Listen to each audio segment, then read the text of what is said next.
Well, these are the remains of a shop that used to be once a sprawling crockery showroom, and this is just only the one example that Kishtwar had to go through just a week back. And if I may ask my camera person to pan this camera towards this side, and this is what remains of a very sprawling cosmetic shop, and what you can see speaks louder than words. This is what remains of what Kishtwar had to go through a week back. A group of certain miscreants which triggered something which had a very, very devastating and ugly effect. And this is the remains of the residents, the havoc that really they had to go through, the extent of damage, the extent of loss of property. Traders, in fact, have been pressing for the compensation, and the latest that we get to hear from the authorities, from the state government in principle. We did speak to the deputy CM. He has said that the state government in principle has agreed to the demands of the traders, to the demands of the residents who have been pressing for adequate compensation as far as this devastation is concerned. Sharma ji, अब आपकी क्या मांग है compensation को लेके, और अब आप क्या चाहते हैं? हमारा लास्ट कोई 25 लाख का है सर जी।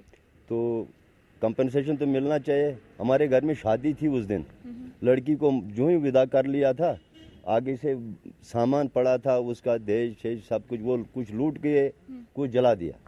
मेरी दुकान पे तो कम से कम 30-35 लाख का माल था। तो जैसे हमने ये सुना कि यहाँ पे ऐसे हुआ, तो हमने शॉप बंद कर दी। तो मतलब वो जो यहाँ पे लड़के आए, उन्होंने हमारे शटर तोड़े। तो उनके हाथ में गन्स से वो थे, मतलब काफ़ी तेज़दार हथियार थे उनके हाथ में।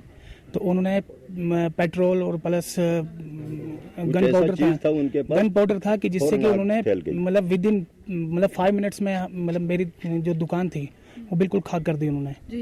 A fear psychosis still prevails in their minds because they had to go through something which can be described as very ugly and very nightmarish, irrespective of the community they belong to. Now, what is happening at ground in Kishtwar is that the district administration and the state government are constantly trying to break the impasse between the two communities. Last night, in fact, a group of ministers from Srinagar, headed by Deputy Chief Minister, held a closed-door meeting with the large delegation of one community. And today, as we speak, the civil administration as well as the same group of ministers headed by Deputy CM are holding a closed-door meeting with the other delegation, with the other community, the large delegation that they're talking to. And the next course of action is to basically bring both the communities face to face and see to it that a dialogue is initiated, communication is initiated. Whatever rumor mongering had a spillover effect within these communities, that is diluted, and once again peace prevails.